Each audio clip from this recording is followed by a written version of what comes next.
Lucky की एक company में नई नई सेल्स की जॉब लगी थी। नया होने के कारण लकी को इस फील्ड में काम करने का ज्यादा अनुभव नहीं था। वो अपने सीनियर के अनुसार इस काम को अंजाम देता था और उसके सीनियर्स उसे काम करने के लिए हमेशा उस पर टारगेट का दबाव बनाते थे। ऐसे ही एक शाम को उसके सीनियर्स की कॉल आई और उसे कंपनी के सामान की मार्केटिंग के लिए शहर की एक अजीब सी शुमशाम जगह जाने के लिए कहा। उसने घड़ी की ओर देखा तो शाम के 5 बज रहे थे। बाहर मौसम काफी खराब था।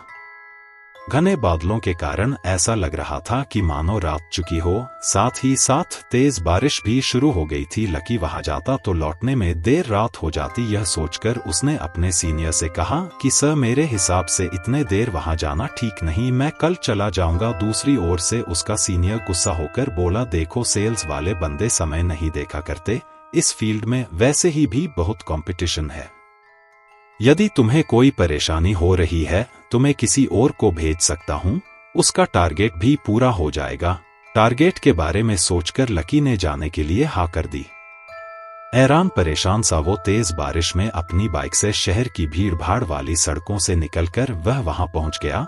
ये एरिया भी लोगों की आवाज से हर वक्त रोशन रहता, मगर आज खराब मौसम और तेज बारिश के कारण दूर दूर तक उसे कोई इंसान नजर नहीं आ रहा था। वो जल्दी जल्दी अपनी बाइक चलाकर अपनी साइट पर पहुंच गया, मगर वहां पर कोई भी नहीं था जिस मैनेजर से उसे मिलना था। वो आज खराब मौसम के कारण जल्दी अपना काम खत्म कर अपने घर निकल गया था। लकी खुद पर गुस्सा करने लगा कि वो यहां कॉल करके क्यों नहीं आया। उस वक्त रात के 10 बज चुके थे। बाहर अभी भी तेज बारिश हो रही थी। लकी खुद से, यार, ऐसी बारिश में तो बाइक चलाना भी मुश्किल होगा, मगर यहां रुक भी तो नहीं सकता हूं। यार, ये प्राइवेट नौकरी जो भी कराए वो कम है। खुद से बात करते हुए धीरे धीरे बाइक चलाने लगा। बारिश के कारण उसे आगे का कुछ दिखाई नहीं दे रहा था। उसे आगे बाइक चलाने में तकलीफ हो रही थी। वो अभी कुछ दूर चला ही था कि उसकी गाड़ी खराब हो गई। वो अपनी गाड़ी ठीक करने की कोशिश करने लगा, मगर नाकामी उसके हाथ लगी। वो परेशान होकर मदद की तलाश करने लगा। दूर दूर तक कोई भी नजर नहीं आ रहा था। वो अपनी साइट से भी इतना दूर आ चुका था कि पैदल वापस जाना थोड़ा मुश्किल ही था। तभी थोड़ी देर में ही सामने से एक कार आती हुई नजर आई। लकी के चेहरे पर आई हुई परेशानी कुछ हद तक कम हो गई थी। अब उसको विश्वास हो गया था कि उसे मदद मिल जाएगी। उसने तुरंत अपनी बाइक सड़क के किनारे लगा दी और कार रोकने के लिए इशारा करने लगा, मगर वो कार उसे देखकर नहीं रुकी।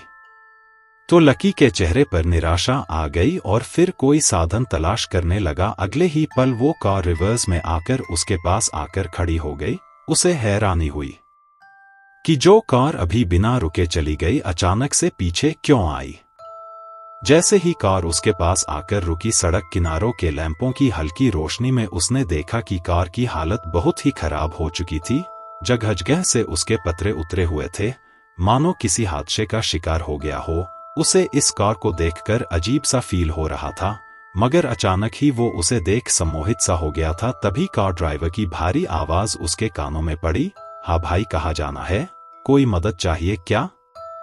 ड्राइवर की आवाज सुन लकी का सम्मोहन टूट गया। वो धीरे धीरे ड्राइवर की ओर बढ़ा। अंधेरे में चेहरा भी भयानक लग रहा था, काला चेहरा, और वो कंबल में खुद को लपेटे हुए था। उसे देखकर कुछ पल के लिए डर गया। उसके शरीर में ठंड के कारण कपक सी होने लगी और अजीब सी गंध उसकी नाक में आई।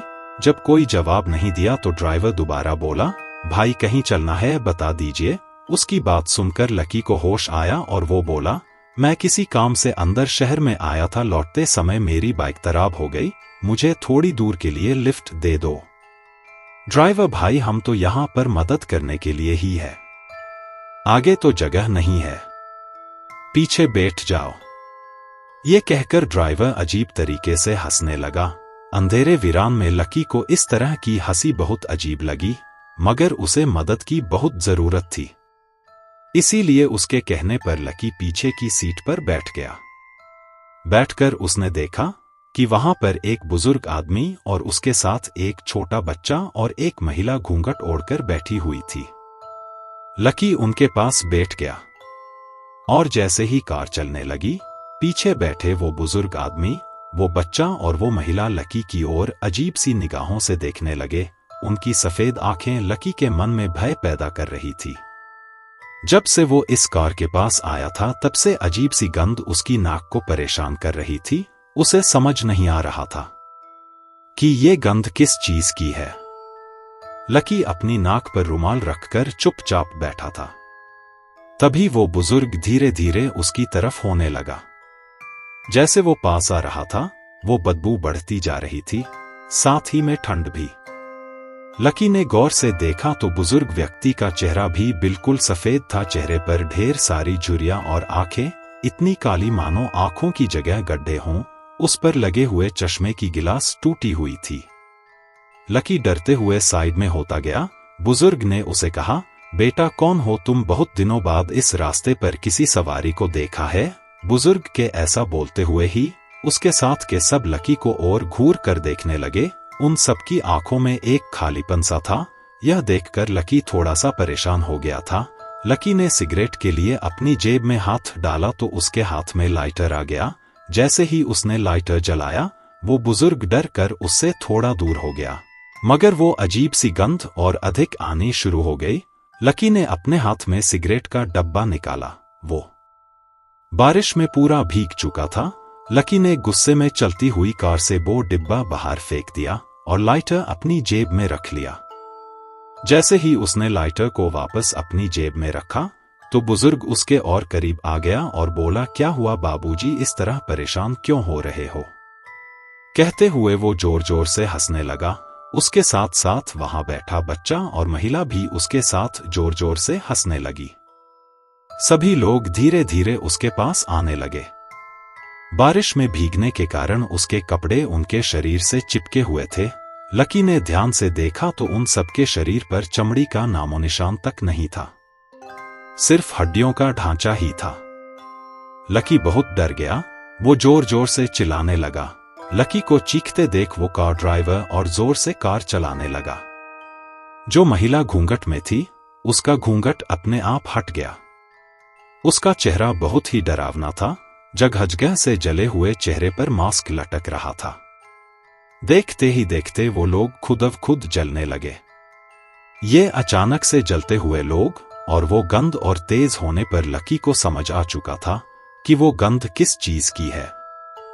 वो गंध इंसानों को जलाने पर शमशानों से आती हुई वो गंध थी। लकी का डर के कारण बुरा हाल हो गया था। सारी जलती हुई लाशें लकी के पास ही खड़ी थी।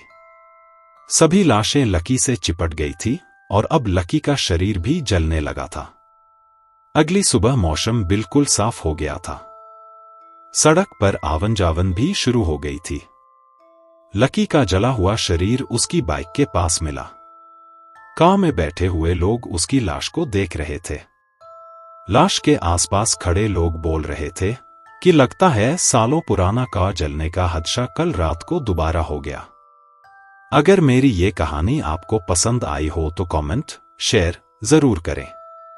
अगर आपको हमारी कहानियां पसंद आई हैं तो लाइक, शेयर एंड सब्सक्राइब करना ना भूलें।